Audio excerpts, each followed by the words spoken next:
पण मूळ प्रश्न असा आहे की या ठिकाणी मी आव्हान देतो मंगेश चव्हाणांना की माझ्याविषयी एक छोटीशी जरी गोष्ट असेल तुमच्याकडे पुराव्यानिशी ते समाजासमोर दाखवा. गप्पा काय मारता, समाजासमोर दाखवा. मी राजकारणातनं निवृत्त होईल, एक शब्द काढणार नाही. बाकी मी असं राजकारणातनं निवृत्त होणार नाही. मी जनमानसाचा प्रतिनिधी आहे. 45 वर्ष मी जनमानसामध्ये काम केलं आहे. जनतेचे प्रश्न महाराष्ट्राच्या विधानसभेत प्रकर्षाने मी मांडलेले आहे. शेतकऱ्यांचे, शेतमजुरांचे, साऱ्यांचे प्रश्न मांडण्याची भूमिका मला जनतेने दिलेली आहे. जोपर्यंत मी राजकारणामध्ये आहे तोपर्यंत हे प्रश्न मी मांडणार आहे, भांडणार आहे, काढणार आहे, चालू ठेवणार आहे. नुसतं सर्वांनी काही म्हटलं की तुम्ही बाबा म्हणून होणार नाही, पण याचे पुरावे द्या.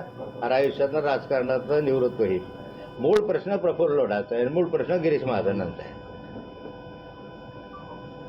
गिरीश महाजनांचं नाव वारंवार का महिलांच्या संदर्भामध्ये येतं, हा माझ्यासमोर असलेला मूळ प्रश्न आहे. गिरीश महाजन माझं काम कार्यकर्ते म्हणतात गिरीश महाजनांचं नाव घेतं, मी घेतच नाही बाबा.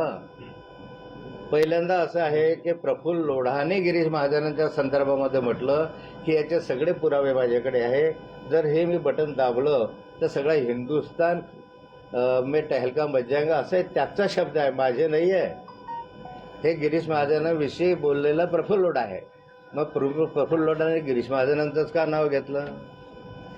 दुसरं असं आहे की यामध्ये मागच्याही कालखंडामध्ये गिरीश महाजनांचे एका IAS महिला अधिकाऱ्याचे संबंध आहे असा आरोप मी नव्हता केला, तो अनिल थत्ते नावाच्या एका पत्रकारानं केला होता. पण त्यांनाही गिरीश महाजनांचंच नाव त्या IAS महिला अधिकाऱ्याशी का जोडावं असं वाटलं?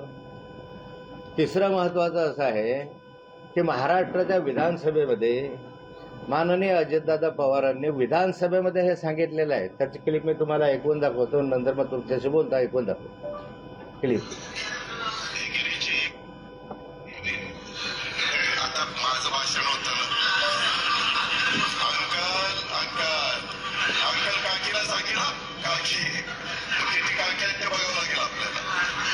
अध्यक्ष महोदय, आता हा अजितदादांचा महाराष्ट्राच्या विधानसभेमधला काय म्हणतात भाष्य आहे. त्यांनी गिरीश महाजन ज्यावेळेस त्यांना मधून बोलत होते त्यावेळेस अजितदादांनी याच्यामध्ये म्हटलेलं आहे, काका बसा गुपचूप, नाही तर मला काकीला सांगावं लागेल तुमच्या मागे किती काकी आहे. मग या किती काकी आहे ते गिरीश अजित पवारांनी का म्हटलं असं? गिरीश भाऊंच्या काकीशिवाय आणखी किती काकी आहे हे तर मी म्हटलं नव्हतं, अजितदादांनी म्हटलं. काल अजितदादा म्हणाले की पुरावा द्या. आता पुरावा द्यायचे दादा गरज काय, तुम्ही स्वतःच बोललेले नाही, तेवढे पुरावे तुम्ही शोधायचे आहे. हा प्रफुल्ल लोढा हा तुमच्या ताब्यात आहे, माझ्या नाही आहे. आता isakal.com आहे देशातील नंबर 1 ची मराठी न्यूज वेबसाईट.